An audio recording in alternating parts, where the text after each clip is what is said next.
창세기 33장 1절에서 20절까지의 말씀 다 같이 합독하도록 하겠습니다. 야곱이 눈을 들어 보니 에서가 400인을 거느리고 오는지라 그 자식들을 나누어 레아와 라헬과 두 여종에게 맡기고 여종과 그 자식들은 앞에 두고 레아와 그 자식들은 그 다음에 두고 라헬과 요셉은 뒤에 두고 자기는 그들 앞에서 나아가되 몸을 7번 땅에 굽히며 그 형 에서에게 가까이 하니 에서가 달려와서 그를 맞아서 안고 목을 어긋 맡기고 그와 입맞추고 피차 우니라. 에서가 눈을 들어 여인과 자식들을 보고 묻되 너와 함께한 이들은 누구냐? 야곱이 가로되 하나님이 주의 종에게 은혜로 주신 자식이니이다. 때 여종들이 그 자식으로 더불어 나와 절하고 레아도 그 자식으로 더불어 나와 절하고 그 후에 요셉이 라헬로 더불어 나와 절하니 에서가 또 가로되 나의 만난 바 이 모든 때는 무슨 까닭이냐? 야곱이 가로되 내 주께 은혜를 입으려 함이니이다. 에서가 가로되 내 동생아 내게 있는 것이 족하니 내 소유는 내게 두라. 야곱이 가로되 그렇지 아니하니이다. 형님께 은혜를 얻어싸우면 청컨대 내 손에서 이 예물을 받으소서. 내가 형님의 얼굴을 배운즉 하나님의 얼굴을 본 것 같사오며 형님도 나를 기뻐하심이니이다. 하나님이 내게 은혜를 베푸셨고 나의 소유도 좋가오니 청컨대 내가 형님께 드리는 예물을 받으소서 하고 그에게 강권함에 받으니라. 에서가 가로되 우리가 떠나가자. 내가 너의 앞잡이가 되리라. 야곱이 그에게 이르되 내 주도 아시거니와 자식들은 요약하고 내게 있는 양떼와 소가 새끼를 데렸은즉 하루만 과히 몰면 모든 떼가 죽으리니 청컨대 내 주는 종보다 앞서 가소서. 나는 앞에 가는 짐승과 자식의 행보대로 천천히 인도하여 새 길로 가서 내 주께 나아가리이다. 에서가 가로되 내가 내 종자 수인을 내게 머물리라. 야곱이 가로되 어찌하여 그리하리이까? 나로 내 주께 은혜를 얻게 하소서 하매 이 나라에서는 새 길로 회정하고 야곱은 숫곳에 이르러 자기를 위하여 집을 짓고 짐승을 위하여 우리간을 지은 그로 그 땅 이름을 숫곳이라 부르더라. 야곱이 밧담 아람에서부터 평안히 가나안 땅 세겜성에 이르러 성 앞에 그 장막을 치고 그 장막 친 밭을 세겜의 아비 하물의 아들들의 손에서 은 100개로 사고 거기 단을 쌓고 그 이름을 에렐로 해 이스라엘이라 하였더라. 아멘. 하나님의 말씀입니다. 오늘 본 말씀은 여러분들께서 익히 잘 알고 계시는 야곱과 에서의 하화해 그리고 야곱의 가나안 땅의 정착 과정을 기록하고 있는 그 말씀이라고 볼 수 있습니다. 33장 1절을 보시면 야곱이 눈을 들어 에서가 400인을 거느리고 오는지라 그 자식들을 나누어 레아와 라헬과 그 두 여종에게 맡기고 여종과 그 자식들은 앞에 두고 레아와 그 자식들은 다음에 두고 라헬과 요셉은 뒤에 두고 자기는 그들 앞에서 나아가되 라고 말씀하고 있어요. 눈을 들어 보니 에서가 종이 말했던 대로 400명을 이끌고 질주에 오고 있는 것입니다. 에서가 400명을 데리고 온다는 소식을 듣고서도 야곱이 두려워하고 답답하였는데 이제 야복강가에서 하나님과 씨름한 후에 이 야곱은 400명이 눈앞에서 질주해 오는 것을 보고도 이 야곱은 침착하고 그리고 용기 있게 이 문제를 해결하고 있는 것을 우리가 볼 수 있다는 사실입니다. 야복강의 씨름 후에 변화된 모습이 분명히 나타나고 있다는 것을 우리가 볼 수 있습니다. 그런데 1절 말씀과 2절 말씀을 보시면 아직도 야곱에게 변화되지 못한 부분이 있다는 것을 또 우리가 발견할 수 있어요. 변화되지 못한 모습은 어떤 것입니까? 그것은 야곱이 제일 앞서 나가는데 그 바로 뒤에는 누가 있습니까? 여종과 그 자식들이 있고 그 다음에는 누가 있습니까? 레아와 그 자식들이 있고 제일 후방에는 누가 있어요? 라헬과 요셉. 그 야곱의 아들들이 몇 명입니까? 11명이죠. 아직 베냐민을 낳지 않았으니까요. 그런데 아들 10명의 이름은 호명하지 않고 있는데 누구의 이름만 이야기를 하고 있어요? 요셉만 얘기하고 있는 거예요. 그리고 이 순서된 배치를 보세요. 자기가 가장 편애하는 라헬과 요셉을 제일 후방에 돌리고 있습니다. 야복강에서 하나님과 씨름한 이 야곱은 항상 뒤에 숨던 사람이에요. 그런데 야복강가의 씨름 뒤에 최후방에 있던 야곱이 최선방으로 가는 변화가 나타났어요. 그렇지만 아직도 이 아내들에 대한 편애와 그리고 요셉에 대한 편애는 바뀌지 않는 거예요. 변화된 야곱의 모습도 있는가 하면 정말 지긋지긋할 정도로 변화되지 않는 야곱의 모습 역시 여기서 우리가 볼 수 있게 되는 것입니다. 여러분, 이게 우리의 모습 아닌가 싶어요. 중생한 후에도 괄목할 만큼 변화된 내 모습이 있는가 하면 아직도 어떻게 되지 않는, 변화되지 않는 내 모습이 우리 가운데 있다는 것을 우리가 직시하고 여러분, 하나님의 은혜를 간구하는 여러분과 제가 될 수 있기를 간절히 바랍니다. 4절 말씀을 보십시오. 3절 말씀을 보시면 야곱이 거기 어떻게 합니까? 7번 땅에 몸을 굽혔다라고 말합니다. 이것은 에서를 최대한 높이고 자기를 최대한 낮추는 행위예요. 이 행위는 형에게 그저 환심을 사기 위한 거짓된 제스처라고 보이진 않습니다. 이것은 진정성이 있는 태도라고 보여져요. 저는 우리에게 이런 진정성이 있는 태도가 있게 되기를 간절히 바랍니다. 마음이 없는 태도는 크게 의미가 없어요. 그런데 마음이 변화되었다면 그 애티튜드도 마땅히 변화해야 된다고 저는 생각합니다. 여러분, 우리가 은혜 안에 거하는 형제 자매지만 우리가 마땅히 지켜야 될 예의가 있다는 것을 우리가 알아야 돼요. 우리는 흔쾌하게 서로 사랑하지만 그럼에도 불구하고 무례해서는 안 되는 것입니다. 사랑은 무례히 행치 아니하며 라고 고린도전서 13장에 말씀하고 있다는 것을 기억하실 수 있게 간절히 바랍니다.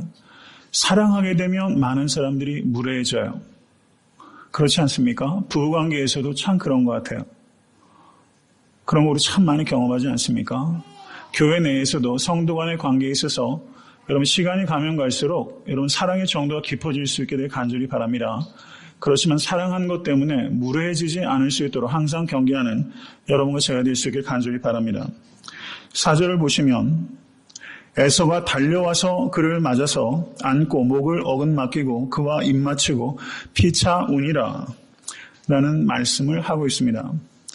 지금 야곱은 환도뼈가 깨어져서 야곱은 절고 있어요. 그런데 에서는 달려옵니다. 달리는 에서와 저는 야곱이 묘하게 대조가 되고 있는 것입니다. 저는 사람이 달리는 사람으로부터 도망갈 수 있습니까? 없습니까? 도망갈 수 없죠. 지금은 야곱은 철저하게 에서의 처분에 맡겨 있다는 것을 우리가 알 수 있습니다. 에서가 야곱에게 질주해 와서 야곱을 안고 목을 어긋맞기고 그와 입을 맞추었습니다. 그리고 그들이 피차 울었다라고 성경은 기록하고 있어요. 피차 울었다. 여러분, 에서의 야곱에 대한 환영은 흔쾌한 것이었어요. 흔쾌한 것이었습니다. 저를 따라하십시오. 흔쾌하고 정중하게 맞아들이자. 교회 내에서 우리가 성도와 성도들을 서로 용납할 때는 하나님께서 그 형제 자매를 용납하신 것 같이 우리가 서로 용납해야 되는 것입니다. 흔쾌하고 정중하게, 찜찜하고 무례하게 용납해서는 안 돼요. 여러분, 우리가 다 배경도 다르고 그리고 각자 어떻게 살아왔는지 우리가 다 알 수도 없어요. 어떻게 알겠어요? 그런데 우리가 아는 것은요, 하나님께서 그 형제 자매를 사랑하신다는 것을 아는 것입니다. 그렇기 때문에 우리는 흔쾌하고 정중하게 용납하는 것을 연습해야 돼요.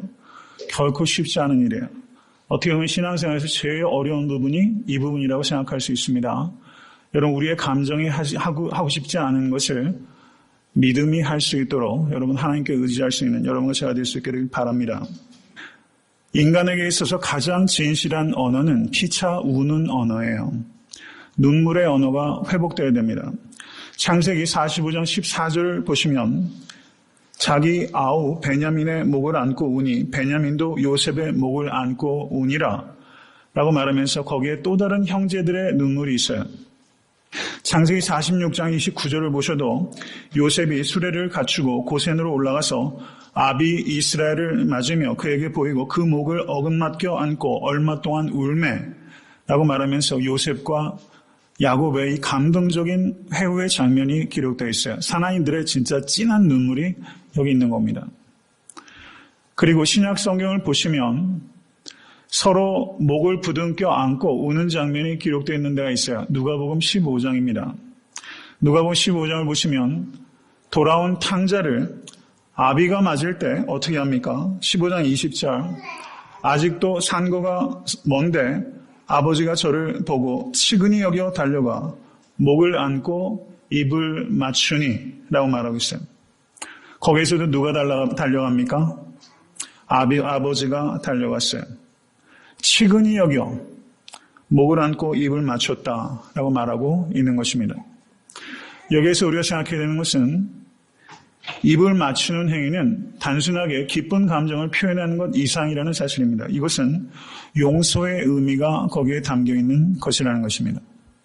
에서가 야곱에게 입을 맞췄다라는 것은 에서가 그 행위를 통해서 자신이 야곱을 용서했다는 것을 표현하는 것입니다.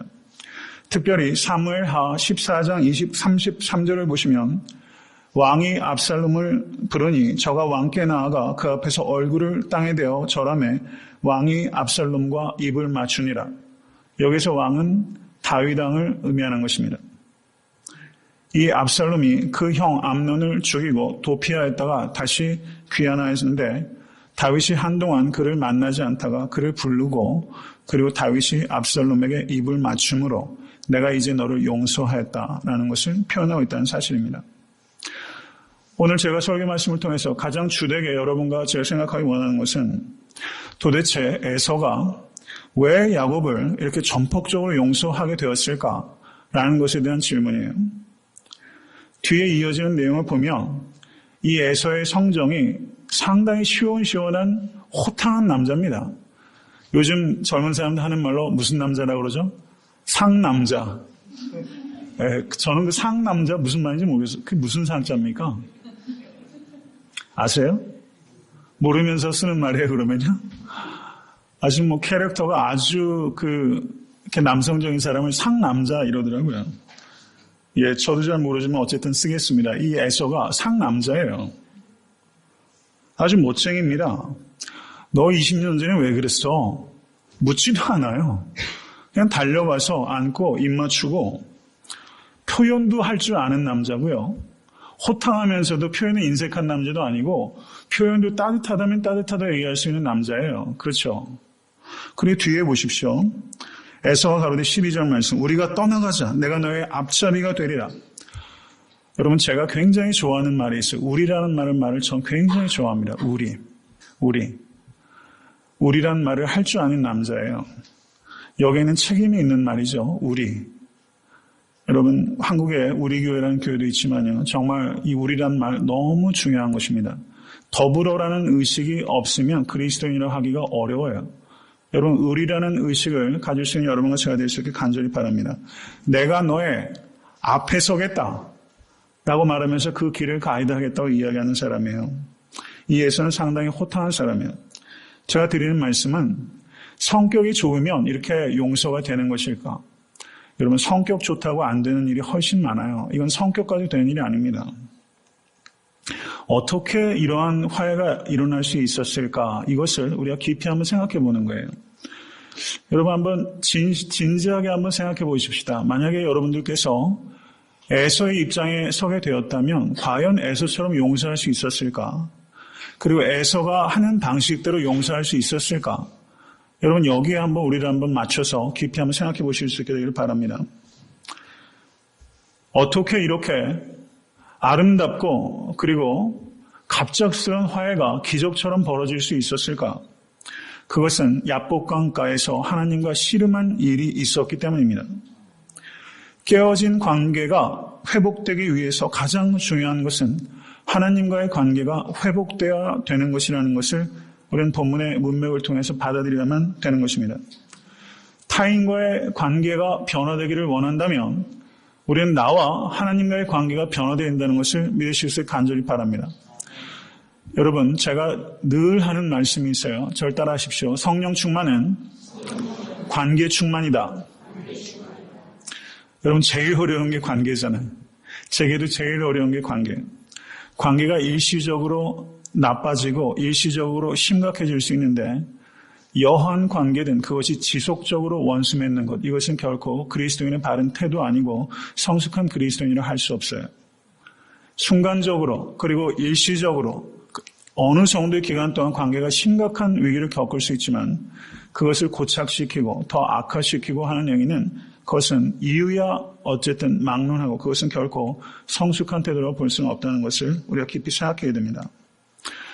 여러분, 용서와 화해가 벌어지기 위해서는 반드시 하나님의 은혜가 있어야 된다는 것을 여러분 받아들이실 수 있게 간절히 바랍니다. 용서는 의지로 안 돼요.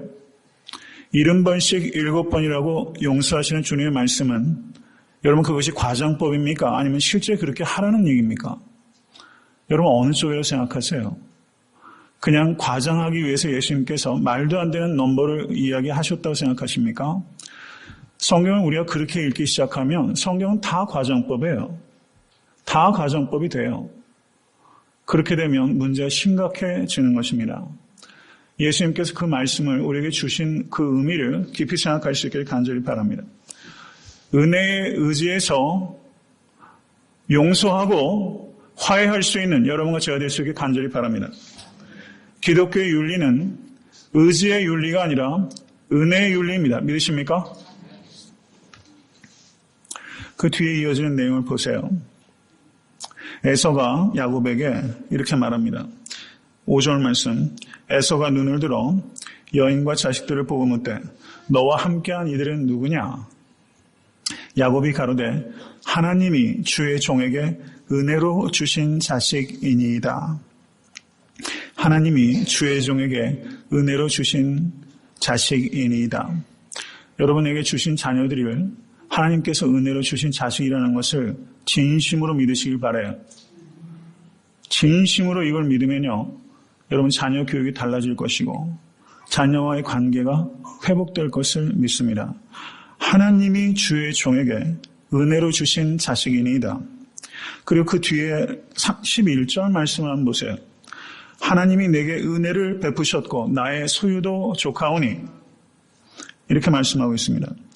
하나님이 내게 은혜를 베푸셨고 나의 소유도 조카오니, 하나님이 내게 은혜를 베푸셨고 나의 소유도 조카오니, 자식도 하나님께서 은혜로 주신 것이고 재물도 하나님께서 나에게 은혜로 주신 것이다.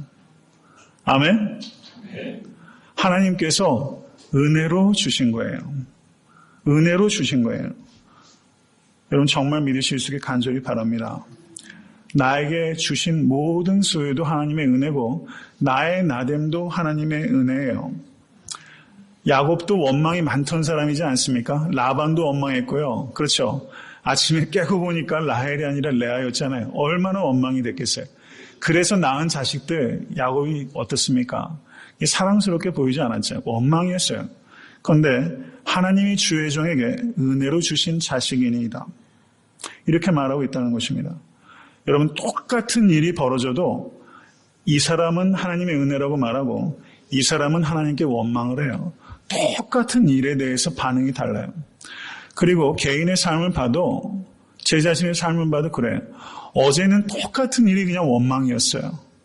근데 오늘은 똑같은 일이 너무 은혜가 되더라고요.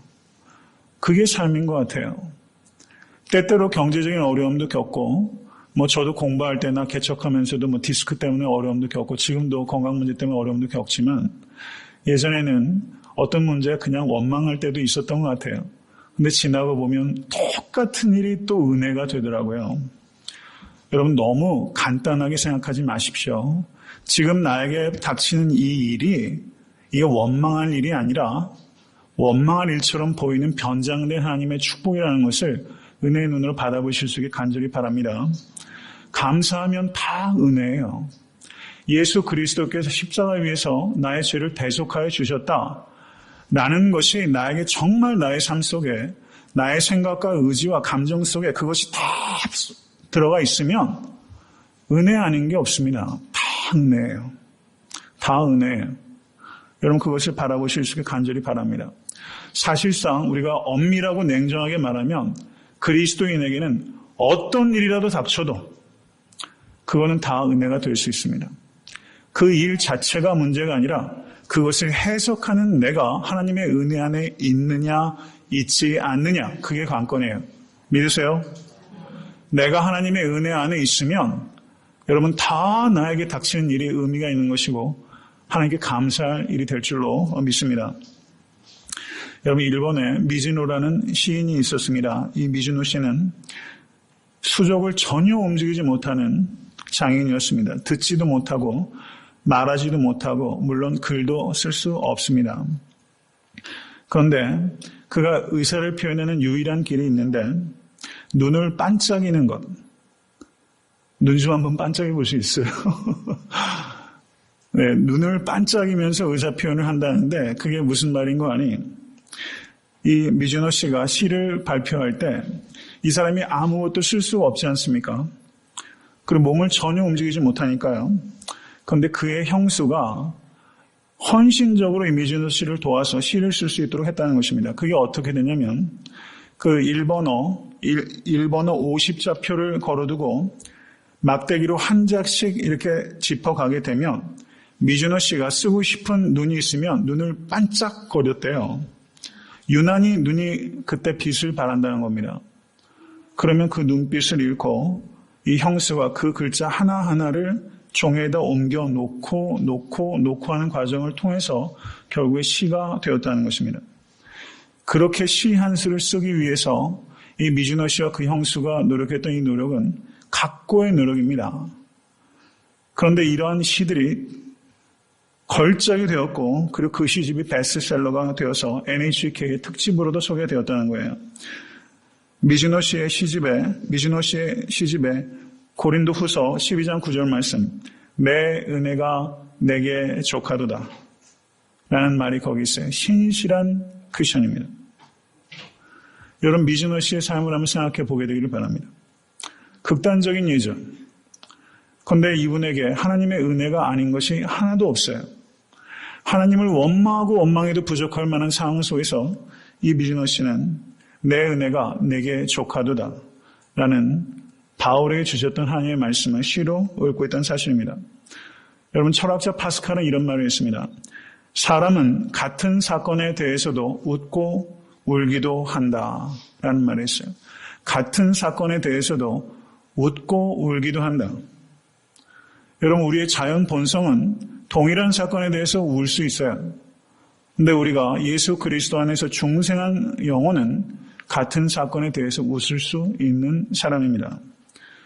하나님께서 예수를 죽은 자 가운데서 일으키심으로 심지어 죽음조차 우리의 인생의 끝이 아니라는 것을 기억하시길 간절히 바랍니다.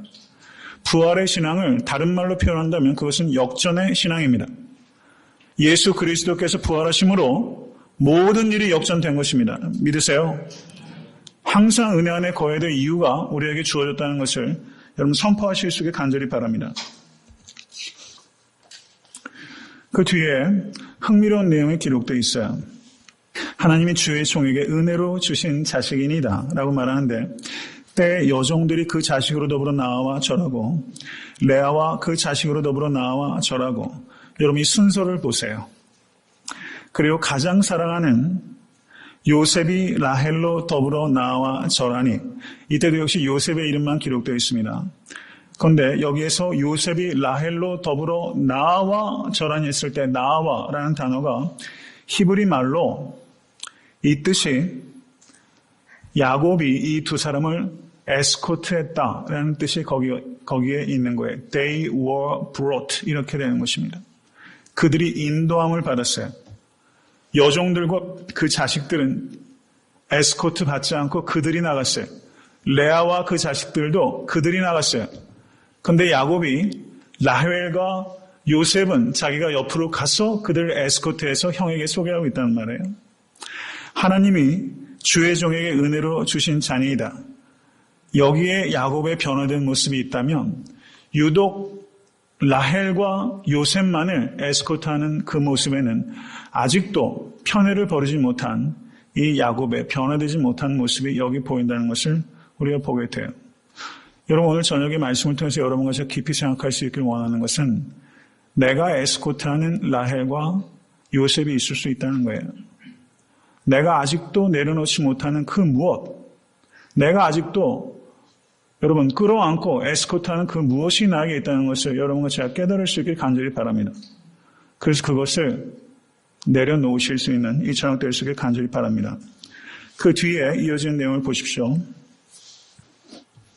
에서가 또 가로되 나의 만난 바 이 모든 때는 무슨 까닭이냐. 야곱이 가로되 내 주께 은혜를 입으려 함이니이다 라고 말합니다. 그 에서가 오는 도중에 받았던 그 예물들이 도대체 왜 보낸 것이냐를 묻고 있어요. 그러자 야곱이 대답한 것입니다. 9절의 말씀은 이제 에서가 말하는 것입니다. 내 동생아, 내게 있는 것이 족하니 내 소유는 내게 두라. 다시 한번 이 에서가 꽤 괜찮은 사람이라는 것을 볼 수가 있어요. 뭐라고 부릅니까? 야곱을 내 동생아 라고 부르고 있어요. 내 동생아. 그런데 33장 8절 한번 보십시오. 야곱은 에서를 뭐라고 부릅니까? 내 주께, 내 주라고 부릅니다. 13절 내 주도 아시거니와 14절 내 주는 종보다 앞서가소서 세일로 가서 내 주께 나아가리이다. 야곱은 에서를 내 주라고 연속해서 부르고 있어요. 그런데 10절의 말씀을 보십시오. 내가 형님의 얼굴을 배운즉 하나님의 얼굴을 본 것 같사오며 형님도 나를 기뻐하심이니이다 라고 말하면서 여기에서 형님이란 말이 나타나고 있는데 실제 성경 원어는 형님의 얼굴이 아니에요. Your face입니다. Your face. 형님이 아니라 you예요. 그런데 이것을 형님으로 의역한 거예요. 괜찮아요. 그런데 성경 원어의 원래 의미는 여기에서 you라고 말하고 있다는 것입니다. 제가 드리는 말씀은 지금 에서는 야곱을 기꺼이 내 동생이라고 말하고 있는데 야곱은 어때요? 내 주라고 말해요. 왜 이렇죠? 도둑이 제발 저리는 거죠. 도둑이 제발 저리는 거예요. 야곱이 이렇게 말하는 게 저는 충분히 이해가 되고 이 호칭 하나에도 너무 절묘한 인간의 심리를 반영하고 있다. 이런 상황에서 낼름, 형님 이렇게 하기 사실 어렵죠.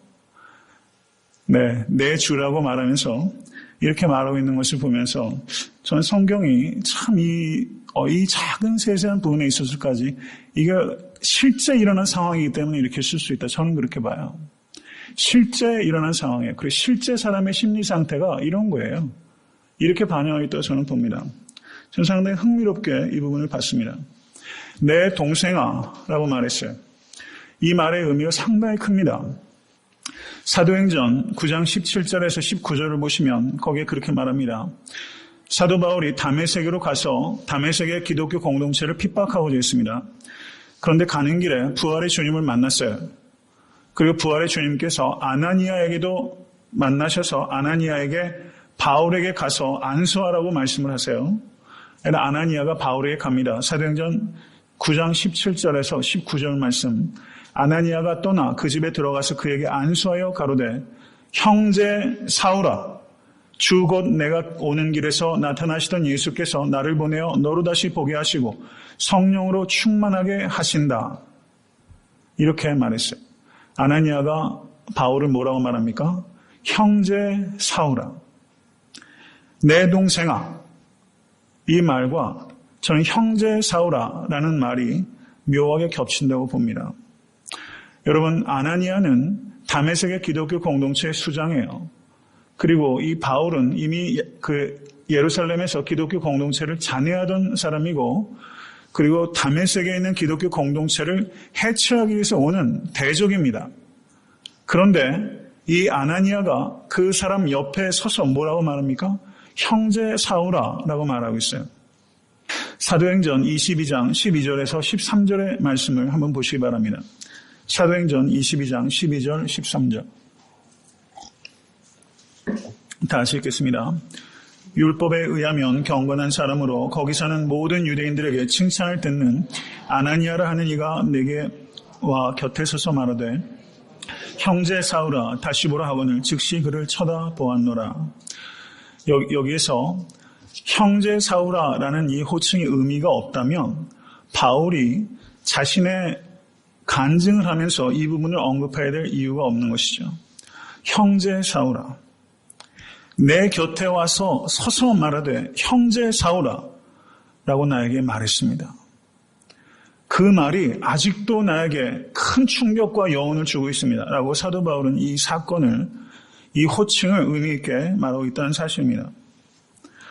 원수를 형제라고 말할 수 있는 공동체는 오직 기독교 공동체밖에 없는 것입니다.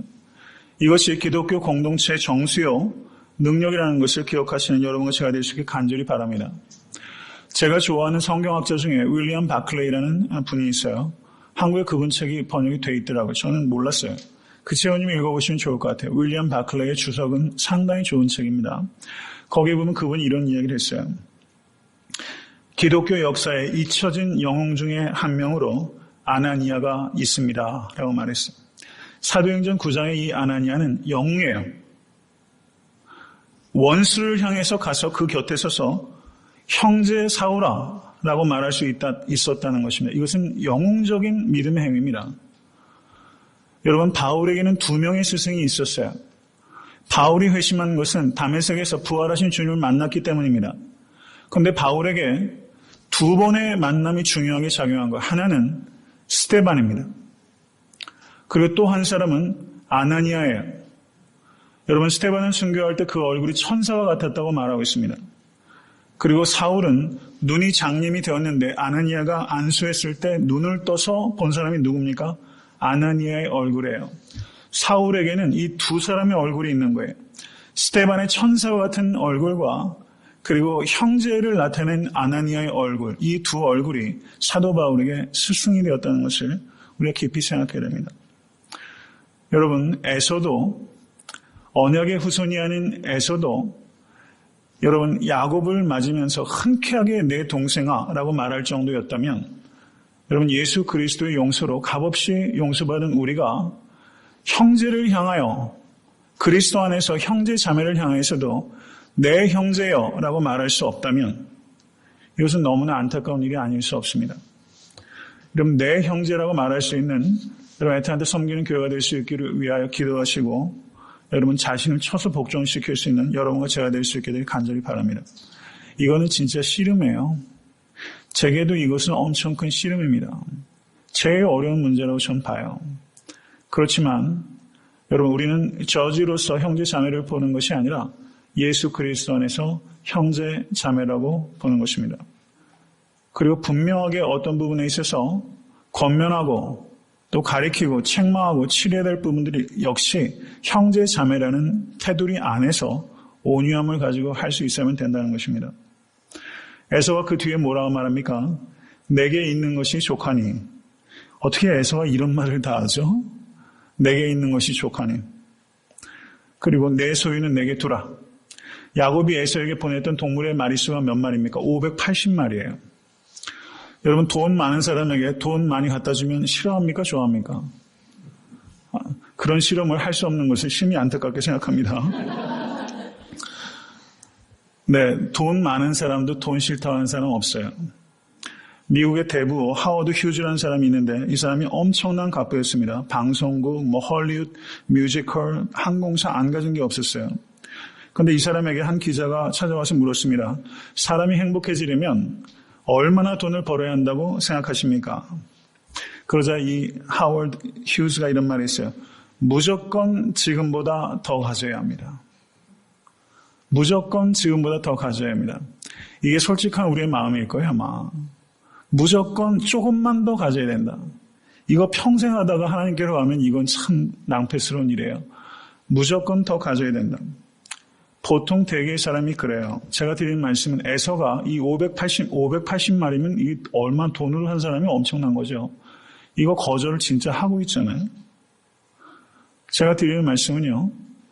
이 에서도 내 동생아 라고 말할 정도고 에서도 580마리의 가축을 거절할 정도로 물질에 대해서 자유한 사람인데 우리가 예수 그리스도를 믿는다고 하면서 내 동생아, 내 형제여 소리가 그렇게 인색하고 물질 580마리는 고사하고 한 마리도 내려놓지 못하는 그런 옹졸하고 그 작은 마음을 가지고 있다면 이거 참 문제 아닌가. 제 자신을 되돌아보면서 그런 생각을 해보게 되는 거예요.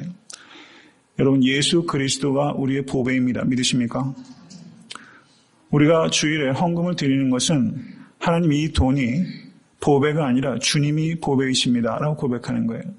동방박사 3명이 황금과 유향과 몰약을 예수께 드리고 여러분 더 많이 뭘 가져간 게 아니에요. 그거 드리고 그냥 갔어요. 그 드리는 행위는 무엇입니까? 아기 예수야말로 보배라는 것을 고백한 거예요.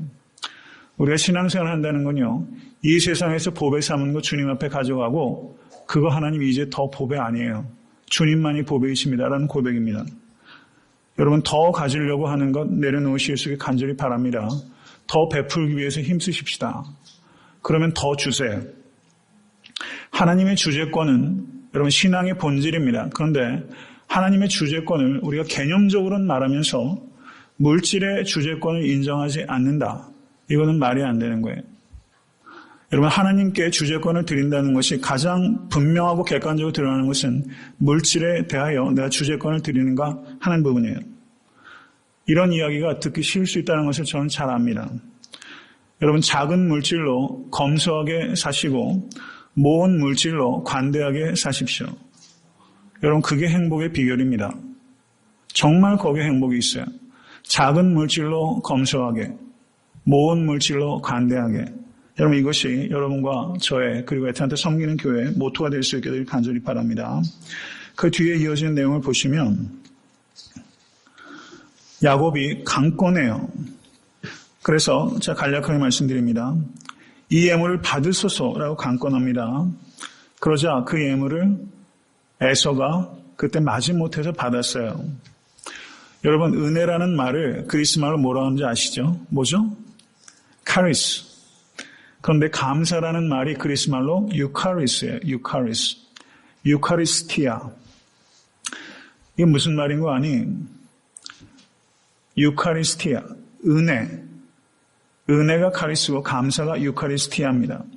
은혜에 대한 우리의 마땅한 반응은 감사여야 된다는 거예요. 여러분, 은혜를 감사하실 수 있게 간절히 바랍니다. 여기에서 이 야곱은 그 예물들을 원래는 어땠습니까? 뇌물로 원래 주려고 했던 거잖아요. 그런데 여기에서는 뇌물을 줘야 될 이유가 사라졌어요. 이미 용서를 받았기 때문에. 이 뇌물이 아니라 진짜 예물로 바뀌게 된 거예요. 정말 그 감사를 물질에 담긴 의미가 바뀌었어요. 목적이 바뀌었어요. 정말 드리게 된 거예요. 여러분, 외솔 최현배 선생이 있습니다. 이분이 조선어학회 사건으로 3년간 옥고를 치렀고 그리고 해방 후에도 한글 사랑을 위해서 평생을 바친 중요한 한글 학자입니다. 그런데 그분이 옥고를 치르고 나서 일입니다. 이 선생의 집 앞마당이 누가 청소했는지 항상 깨끗한 거였어요. 가만히 보니까 매일 새벽에 와서 마당을 쓸고 가는 한 명의 낯선 청년이 있었습니다. 그래서 마을 사람이 그 청년을 붙들고 묻는 거예요. 도대체 청년, 왜 외솔 선생의 집에 가서 아침마다 새벽에 그 마당을 닦는가 했더니 그 청년이 이렇게 말하는 겁니다. 저는 함흥 감옥에서 선생님과 한 방에 있었습니다. 제가 배탈이 나서 크게 고생한 적이 있었는데 선생님께서 저를 보시고 굶으면 낫는다고 하셨습니다. 그리고는 저 혼자 굶으면 어려울 테니 나도 자네와 같이 굶겠네 라고 하시면서 저와 하루를 꼬박 같이 굶어주셨습니다. 그리고 저를 정성껏 돌봐주셨습니다. 그런데 감옥에서는 제가 은혜를 갚을 길이 없어서 안타까워하고 있던 차에 이제 감옥에서 나왔기 때문에 선생님 앞마당이라도 쓰러지자는 마음으로 매일같이 청소하게 되었습니다. 라는 이야기예요. 이 작은 에피소드인데요. 이런 이야기를 들으면 좀 머리가 좀 환해지는 것 같아요. 하도 세상에 악한 얘기들이 많이 있다 보니까. 여러분, 은혜를 받으면 그 은혜에는 감사할 줄 알아야 돼요. 여러분, 하나님의 은혜에 감사하실 수 있게 간절히 바랍니다. 하나님의 은혜에도 감사할 줄 모르면 사람의 은혜는요, 감사 못해요. 가만히 보면요, 제 자신을 봐도 제가 늘 하는 말씀이 있죠. 은혜는 물의 색이고 원수는 돌의 색이에요. 가만히 저를 봐도 그래요. 은혜는 물의 색이 원수는 돌의 색이에요. 누가 나한테 좀 잘해주면 내가 그 정도 대접 받을만 했다고 생각하고 누가 조금만 서운하게 하면 여러분 그것을 돌에 새겨가지고 요시 하고서 그냥 아주 마음을 독하게 먹을 때가 얼마나 많은지 몰라요. 우리의 자연적인 본성은요 다 거기서 거기입니다. 여러분 정말 그리스도의 은혜 안에 거하실 수 있게 간절히 바랍니다. 나 섭섭하게 하니 나에게 악하게 하니 그냥 물에 한번 쓰시고 휘 저어버리세요. 그리고 은혜 받으신 일은 돌에 새겨야 됩니다. 은혜 갚으실 줄 알아야 돼요. 여러분 은혜 갚는 방법이 여러 개 있는 거예요. 그 앞마당 쓰는 일도 할 수 있잖아요. 꼭 돈이 안 들어도 여러분 감사할 줄 알아야 됩니다. 여러분 이런 이야기가 있습니다. 종교개혁자 마틴 루터의 절친이었고 천재적인 신학자 중에서 멜랑이톤이라는 사람이 있었습니다. 그 사람이 이런 이야기를 했어요. 그리스도를 안다는 것은 그리스도의 은혜를 아는 것이다. 이런 말을 했어요. 그리스도를 안다는 것은 그리스도의 은혜를 아는 것이다. 오늘 예배를 시작하면서 찬송가 459장을 찬양드렸습니다. 그 2절을 보면 몸도 맘도 연약하나 세임받아 살았네. 물 붓듯이 부으시는 주의 은혜 족하다. 여러분 물 붓듯이 부으시는 주의 은혜. 여러분 이 은혜 안에 정말 거하고 싶지 않으십니까? 여러분 우리가 거해야 되는 것은 주의 은혜 안에 거해야 되는 거예요. 은혜 받으면 사람이 변하고 은혜 받으면 관점이 변해요. 여러분 책 읽어서 관점 잘 안 바뀝니다. 정말 사람이 바뀌려면요. 은혜 받아야 돼요. 여러분 사도 바울은 이방인을 지옥의 땔감처럼 여겼던 아주 엄격한 유대인이었어요. 그런데 사도 바울이 은혜 받자 이방인을 위한 선교사로 헌신하지 않습니까? 완전히 바뀌었어요. 그렇게 바뀌는 것은 어떤 철학이 들어오거나 경험 가지고 되는 게 아니에요. 예수 그리스도의 은혜만이 사람을 바꿀 수 있는 것입니다. 여러분 은혜를 구하실 수 있는 여러분과 제가 될 수 있게 간절히 바랍니다. 그 뒤에 이어지는 이야기를 한번 보십시오. 이 뒤에는 역시 흥미로운 과정들이 기록되어 있습니다. 야곱이 에서에게 예물을 받아달라고 강권하자 에서가 그것을 수용했어요. 그 뒤에 있는 얘기는 에서가 야곱에게 우리 같이 가자라고 강권하는 겁니다. 그런데 야곱이 그것을 거절하는 내용이 기록되어 있어요. 흥미로운 과정이 지금 기록되어 있는 겁니다. 12절 말씀 보십시오. 에서가 가로되 우리가 떠나가자. 내가 너의 앞잡이가 되리라. 야곱이 그에게 이르되 내 주도 아시거니와 자식들은 유약하고 내게 있는 양떼와 소가 새끼를 데렸은즉 하루만 과일 물면 모든 떼가 죽으리니 청컨대 내 주는 종보다 앞서가소서. 나는 앞에 가는 짐승과 자식의 행보대로 천천히 인도하여 세일로 가서 내 주께 나아가리이다. 여기서 자식 이야기 그리고 어린 짐승 이야기를 해요. 이게 진실입니까? 핑계입니까? 어느 쪽일까요? 이게 아리송이에요. 왜 이렇게 핑계라고 생각하세요? 네, 아리송하죠. 그런데 17절의 말씀을 보시면 야곱은 숫곳에 이르러 자기를 위하여 집을 짓고 짐승을 위하여 우리간을 지은 거로 여기서 자기를 이라는 것은 어린 자식들을 위한 집일 가능성이 있어요. 그리고 어린 짐승을 위한 우리간을 지었다라고 볼 수도 있습니다. 그래서 여기에서 야곱이 한 말을 굳이 거짓말이라고 볼 필요는 없다. 그렇게 보여져요. 그 뒤에 이어지는 내용도 또 좀 수수께끼 같아요. 그러자 에서가 15절 말씀 보십시오. 에서가 가로되 내가 내 종자 수인을 내게 머물리라. 야곱이 가로되 어찌하여 그리하리이까? 나로 내 주께 은혜를 얻게 하소서. 이렇게 말했습니다. 이게 무슨 말인지 조금 아리송해요. 이 말 뜻은 이런 것입니다. 내 종을 너에게 좀 남겨줄 테니 이 종들이 너를 돕게 자식들도 좀 돌보고 짐승들도 좀 돌보게 그렇게 해라 야곱아. 먼 길 오냐 수고 많이 했다. 이런 내용이에요. 그랬더니 야곱이 그렇게 하실 필요 없습니다. 예, 지금 저를 용서해 주신 것으로 족합니다. 종까지 저에게 남겨주실 필요 없습니다 형님. 이렇게 거절한 거예요.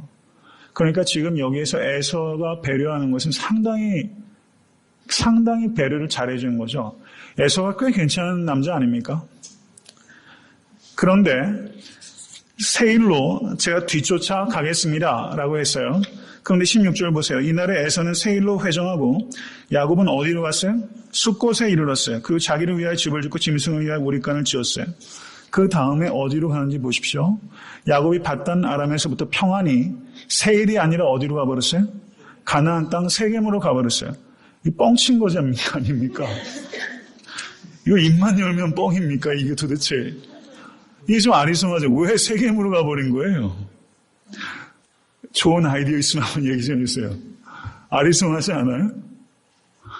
이러면 야복강에서 하나님하고 신앙하는 게 도대체 어떻게 되는 거예요? 이 아리송한 내용이 여기 있어요. 이것을 보면서 여러 가지를 우리가 해석할 수 있겠지만 케네스 매튜라는 구약학자가 있는데 아주 좋은 학자인 것 같아요. 제가 구약 이번에 창세기를 강의하면서 만나게 된 학자인데 아주 좋은 학자입니다. 이분이 그런 얘기를 했어요. 성경에서 분명하게 언급하고 있지 않지만 하나님께서 야곱에게 세일로 가지 말고 가나안에 있는 세겜으로 가라고 하나님께서 지시하셨을 것입니다. 라고 말하고 있어요. 그래서 야곱은 세일로 가겠다고 형님에게 말하고 그렇게 하려고 하였지만 하나님께서 말씀하신 뜻에 따라 지시에 따라 세겜 땅으로 갔을 것이다 라고 그렇게 이해하고 있어요. 저는 충분히 가능하다 그렇게 봅니다. 그리고 세일로 안 가고 세겜으로 갔다고 나중에 두 형제가 치고받고 싸웠냐? 그렇지 않아요. 이삭이 죽었을 때 같이 더불어 만나서 장사했어요. 성경에서 fully 그 과정을 언급하고 있지 않지만 여기에 충분히 이해할 만한 뒤에 배경이 있을 수 있다. 저는 그 정도로 이 세일로 가지 않고 세겜으로 간 것을 우리가 이해할 수 있다 이렇게 봅니다. 시간이 많이 지났지만 제가 오늘 꼭 좀 해야 될 이야기가 있어서 한 가지만 아주 간략하게 말씀을 드리고 제가 어떤 이 부분에 있어서 제가 자세하게 말씀을 드리지 않고 한 가지 질문을 여러분께 드리고자 합니다. 아까 제가 드렸던 질문은 내가 만약 에서였다면 야곱을 에서처럼 용서할 수 있었을까? 여러분 이걸 좀 신중하게 생각하세요. 정말 내가 에서라면 야곱을 용서할 수 있었을까? 간단한 문제 아닙니다. 여러분 시몬 비젠탈이라는 유대인이 있습니다. 아마 아시는 분들 많이 계실 거예요. 시몬 비젠탈의 가족들 89명이 나치에 의해서 죽임을 당했어요. 가족이 몰살당한 겁니다. 이 시몬 비젠탈이 해바라기라는 책을 썼어요. 거기에 보면 이런 내용이 기록되어 있습니다. 비젠탈이 독일군 부상병 병원에서 쓰레기를 치우는 일에 동원되고 있었습니다. 그런데 한 간호사가 이 비젠탈을 이끌고 어디론가로 갔는데 한 병실에 가니까 붕대에 칭칭 전신이 감겨져 있어서 입과 코와 귀만 구멍이 뚫려 있고 완전히 붕대로 감겨 있는 SS 친위대, 나치 친위대 장교가 그 자리에 있었습니다. 근데 나치 친위대 장교가 죽음을 목전에 두고 있었는데 그 친위대 장교 이름이 칼이었어요. 그런데 이 비젠탈, 89명의 가족들이 몰살당한 비젠탈에게 이 나치 친위대 장교가 이런 이야기를 고백하는 겁니다. 내가 유대인 300명을 3층짜리 집에 몰아넣고 석유를 끼얹고 그리고 그곳에 수류탄을 퍼부었습니다. 탈출을 기도하는 사람들이 집에서 뛰어내릴 때 우리는 그들을 모두 사살했습니다. 죽음을 앞두고 유대인 한 사람한테 이 모든 걸 털어놓고 용서를 빌고 싶은 마음이 얼마나 간절했는지 모릅니다.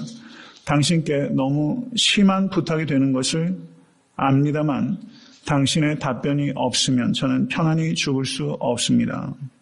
라고 말하면서 300명의 유대인을 죽인 이 나치 친위 장교가 한 명의 유대인에게 용서를 구하는 상황이에요. 비젠탈이 1000만 근의 무게가 자신의 어깨를 짓누르는 것 같았다. 그리고 거기에 그렇게 씁니다. 나는 마음을 정하고 아무 말도 그에게 하지 않고 방을 나왔다. 그리고 20년이 지나도록 비젠탈은 그 방에서 그 나치 친위대 장교를 용서하지 않은 것에 대해서 복잡한 심경을 버리지 못하다가 유대인과 비유대인, 천주교인, 개신교인, 그리고 무종교인을 막론하고 윤리 분야에 있어서 세계 최고의 석학자들에게 글을 보내서 당신이 나였다면 어떻게 했겠습니까? 라는 질문을 던졌다는 거예요. 당신이 나였으면 어떻게 했겠습니까? 여러분께서 만약에 비젠탈이라고 한번 생각해 보세요. 내 가족 89명이 죽었어요. 용서해달라고 이야기를 해요.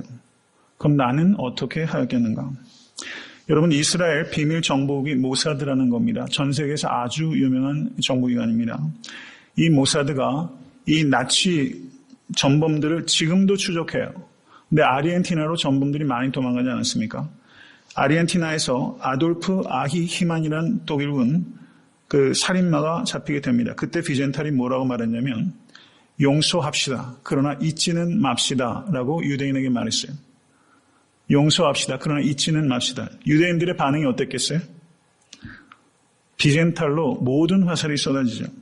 나치의 희생자들 중 어느 누구도 비젠탈에게 나치를 용서할 수 있는 권한을 위임한 적이 없다. 나치가 참여한다고 해도 용서해서는 안 된다. 그것은 희생자들에 대한 배신행위요. 또 다른 불의의 폭력일 뿐이다. 라고 말했습니다. 그리고 하버드 대학교의 철학 교수 중에 하버드 마르쿠제라는 교수가 이런 말을 했어요.